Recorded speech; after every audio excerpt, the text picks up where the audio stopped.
Welcome Trinidad and Tobago to our News 4 report, a product of the Government Information Services Limited and the Ministry of Communications. I am Gregory McBurney. Let's take a look at the headlines.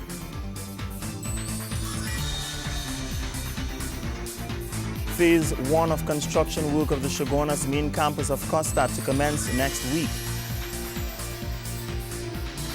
Caribbean Advanced Proficiency Examination introduces 5 new subject areas. They are entrepreneurship, agricultural science, physical education and sport, tourism and performing arts.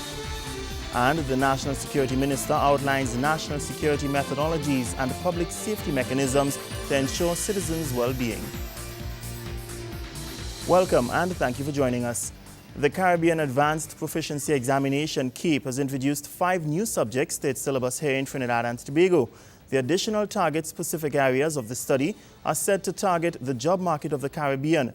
Education Minister Dr. The Honorable Tim Gopi Singh is vowing to ensure scholarships are provided for students pursuing these areas. 5 new subject areas targeting Caribbean jobs will be introduced into the secondary school system regionally. This as CXC looks to broaden its range and promote job-ready students coming out of schools. The subject areas include physical education and sports, agricultural science, performing arts, entrepreneurship and tourism, which are being described as new generation subjects. In launching the Trinidad and Tobago leg of the new subjects, Education Minister Dr. Tim Gopi Singh says he will make every effort to promote these areas of study through the introduction of scholarships for students sitting these exams, emerging as top performers. I pledge to continue to do my utmost to ensure that all our students, our 250,000 students, are encouraged to go into these new areas of study. And rest assured that the Ministry of Education, through our hard-working team led by the Permanent Secretary and Chief Education Officer and Ministry of Education officials, we stand ready and willing to provide policy support for the new subjects by, I want to bring about this, offering scholarships. And we need to look at the whole new paradigm in offering scholarships in our CSEC and A-level areas, in CAPE areas, in the new subject disciplines of the coming years. One of the subjects include entrepreneurship. Curriculum coordinator of the ministry, Gaynell Holdup, says core to this subject includes critical thinking and will lend to other business subject areas. The syllabus strongly recommends, for example, the development of case study reports, the use of peer tutoring, interview sessions with local or regional entrepreneurs, guest lecturers with strong curriculum vitae as entrepreneurs, business managers, or business consultants, and the review of podcasts, videos, and articles on the various sub-themes of entrepreneurship. Acting Registrar of the Caribbean Examination Council, CXC, Glenroy Cumberbatch, says these subjects aim at utilizing all facets of learning, including interaction and technology. It is not about regurgitation of knowledge. It is about creating value and doing something that is different. And we know that knowledge is a process that is gained through social interaction. And hence the environment of the classroom must be one that facilitates teamwork, collaboration, cooperation, interaction between students and students, interaction between students and teachers, interaction between students and interaction between experts, interactions between media, interaction with technology, and constantly refining it and presenting it and reflecting on it and developing the skills of how to learn. CXC is partnering with various stakeholders to introduce this, including the Caribbean Tourism Organization, CTO, the Trinidad and Tobago Chamber of Industry and Commerce, and the Caribbean Agricultural Research and Development Institute, CARDI. However, here in TNT, support is coming from the private sector. TNT Chamber of Commerce Chief Executive Officer Catherine Kumar says the promotion of these skills in the school system is critical to the development of any economic-based country and welcomes the introduction of these subjects. We must have an education system that pays fundamental attention to education and focuses on the new skills which will become more in demand, such as creativity, entrepreneurship, problem solving, and critical thinking. Does TNT have the capacity to develop these skills and sustain the high rates of innovation required?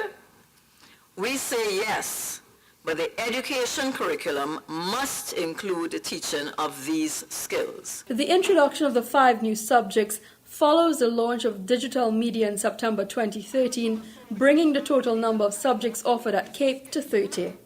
Kimberam Calawan, News 4. Sticking with education, the College of Science, Technology and Applied Arts of Trinidad and Tobago, COSTAT, will soon have a new home. This, according to Minister of Tertiary Education and Skills Training, Senator the Honorable Fazal Karim, at this Thursday's post-cabinet media briefing.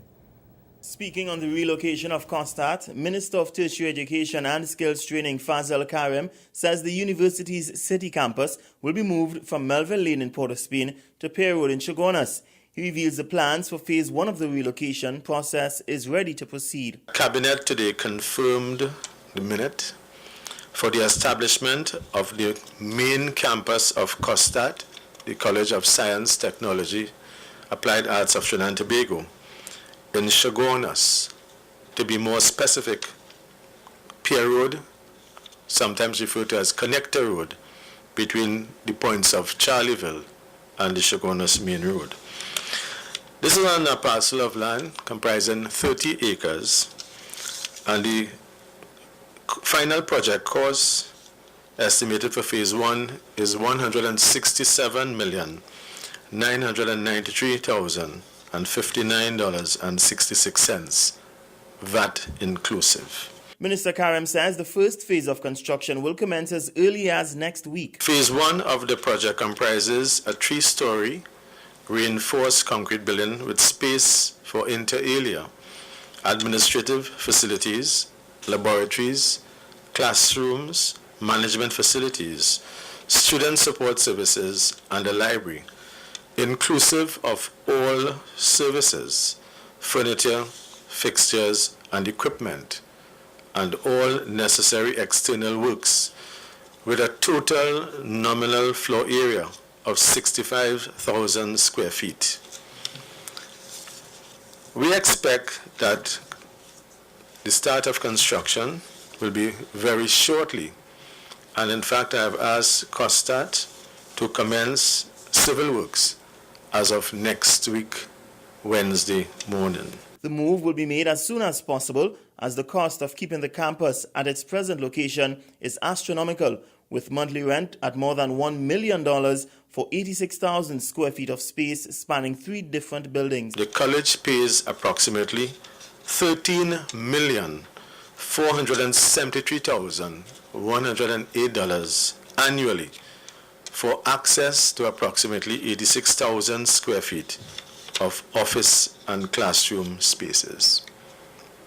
I think what's also instructive to note is that to date, COSTAT has paid over $144 million, $148,332, to lease this approximately 86,000 square feet of office space and classroom space at the Bretton Hall City Campus and the Bretton Hall Annex. This caters for the enrollment of 4,816 students at the city campus. Senator Karim assures persons that while the Port-of-Spain campus will be relocated, this does not signal the neglect of tertiary education in the east-west corridor. While we are relocating the city campus to Chaguanas for expansion purposes, we will continue to have a presence along the east-west corridor, such as the North Learning Center at 6 Alcazar Street in St. Clair, where we currently house the Ken Gordon School of Journalism. We'll also continue, of course, and expand as well the former El Dorado Girls Youth Camp, which is now renamed the Academy of Nursing and Allied Health at El Dorado. And we'll also keep the facilities at Trinity Bishops in the East Evening Campus, and we'll continue to utilize the facilities at the Sangre Grande campus. The Tertiary Education Minister says the project will be overseen by NIPDEC, which will provide project and construction management services. We'll take a short break and return. Stay with us.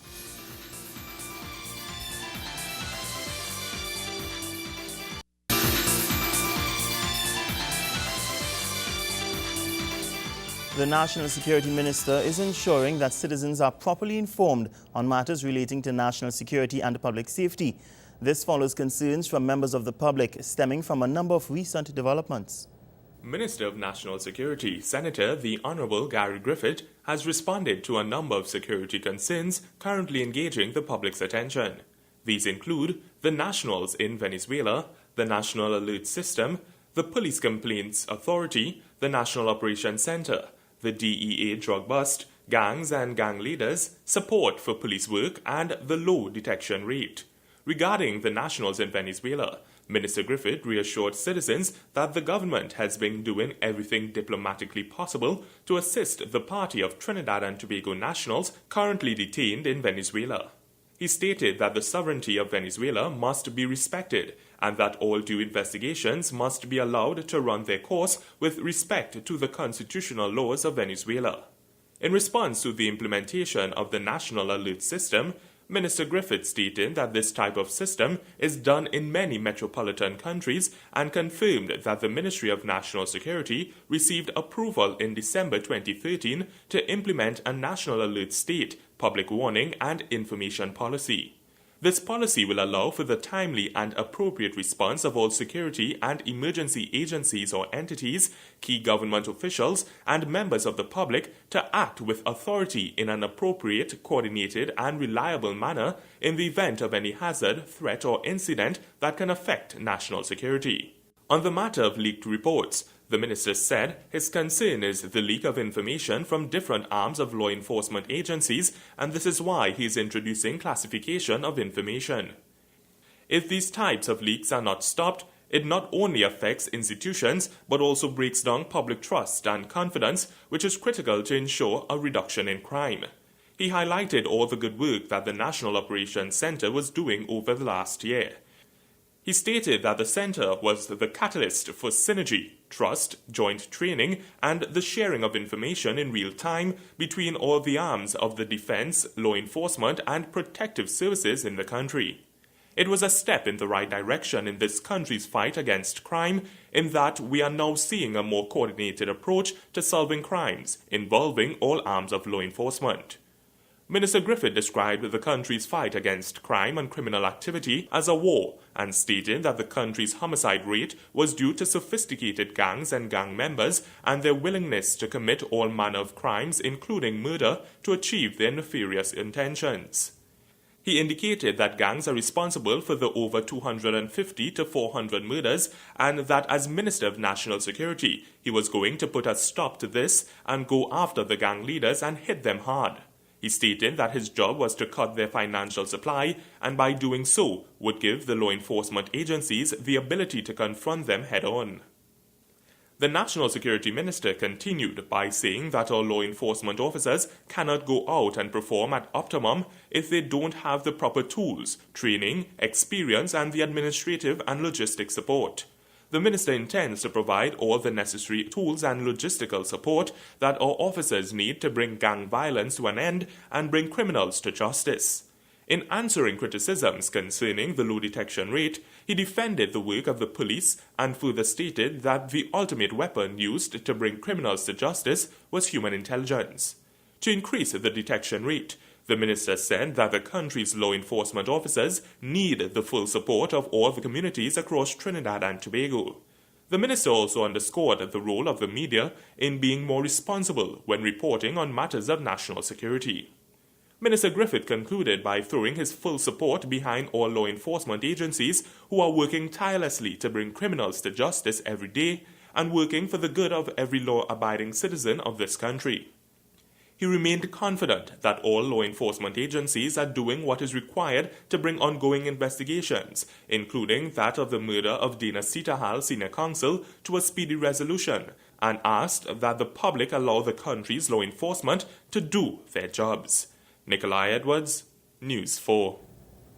To News in Tobago, women between the ages of 25 and 55 who are self-employed or unemployed are being given an opportunity to learn new skills that could help them deal with poverty on the sister isle and at the same time support their families over the next 2 years.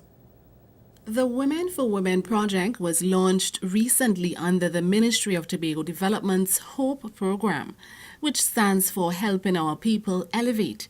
The aim of the 2-year project is to maximize human capital development by retraining women and providing them with resources to function in the world of business. The Deputy Permanent Secretary says the Women for Women HOPE program falls in line with the government's pillar of development, which focuses on crime, agriculture, healthcare, economic growth, and job creation. It also takes into consideration the unique challenges on the island. Our number one priority here is not crime, although that is important. It is not agriculture, although that is important. It is poverty reduction and human capital development. Solomon Karoma adds that the program will offer more than just the knowledge required to create a business, but also provide additional assistance when necessary. We at the Ministry of Tobago Development, we have designed a 2-year program for women between the ages of 25 to 55 who are unemployed or self-employed to enhance your life skills, provide entrepreneurial support, which includes access to startup capital. Committee Chairperson for the Women for Women HOPE program, Lorraine Boris-Phillips, says that in creating the new strategy, the ministry paid close attention to the specific needs of the women today in Tobago. This is a program that has been designed out of concern for the women of Tobago. Sometimes, you might be going through your situations and you are not conscious that people are noticing and observing that you need help, you need assistance. At the end of the 2 years, the Ministry of Tobago Development hopes to see significant changes in the lives of the participants. According to Ms. Boris-Phillips, the impact on the women should improve their lives and the lives of those around them. The outcome that we expect is a set of women who are well trained, who are confident, who can organize themselves, who can support their families and their children, and who could look around Trinidad and Tobago and see opportunities that they can take advantage of. Reporting from Tobago, Natoya Johnson, News 4. Sport news is on the other side of the break. Stay with us.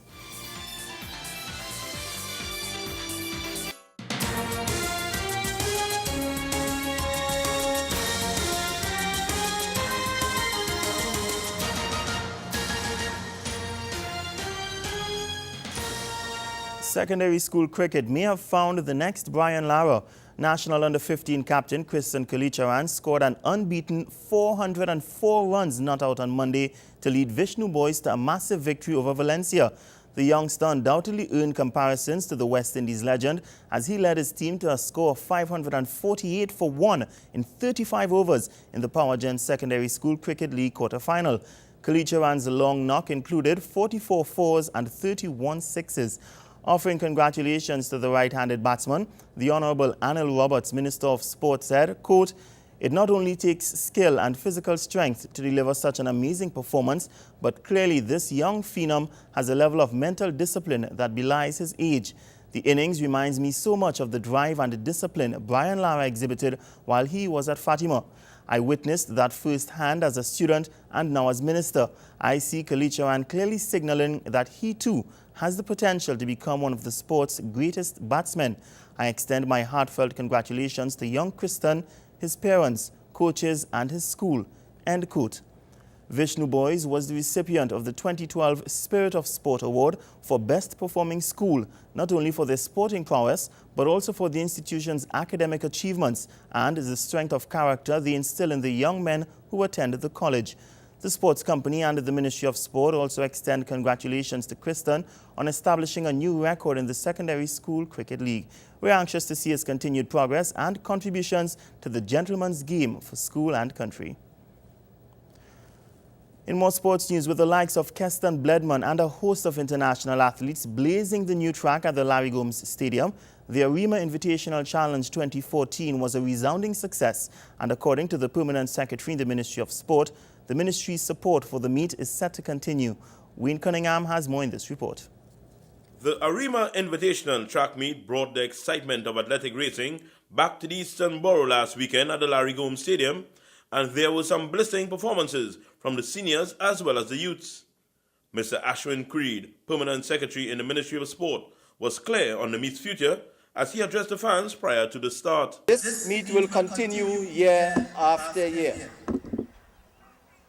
The ministry is happy to be associated with this game and the production of this game, as many other games in Trinidad and Tobago. For those of you who do not know, the ministry is heavily involved in the production of Southern Games, the Twilight Games, the Carnival Relays, the Mani Ramjon Games, the Falcon Games, the Zenith Games, the Mova Jets Games, and we feel it's important to do so because it provides athletic competition for our local athletes. Mr. Creed also paid tribute to a vital institution in track and field. It is important for us, I think, to recognize the Abilene Athletic Club for the work it has done from since the 1960s to date. And I think you need to stand up and give a round of applause to that club. Abilene Club is really the pulse of track and field in the eastern region and in Trinidad and Tobago, from the athletes they have produced from Dr. Cliff Bertrand to Dion Lendo. So, in closing, as I said, this is a game that will continue from year after year. I wish to especially thank the organizing committee under the astute leadership of Dr. Cliff Bertrand for producing these games. Wayne Cunningham, News 4 Sports. More news after the break. Stay with us.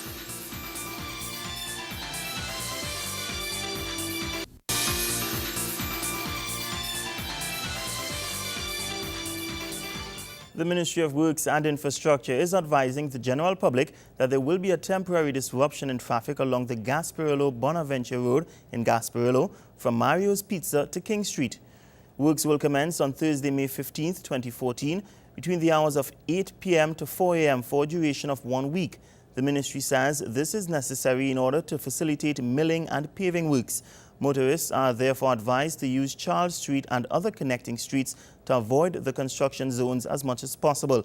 In light of the above, motorists are advised to comply with the following: proceed with caution and observe all directional signs and barriers.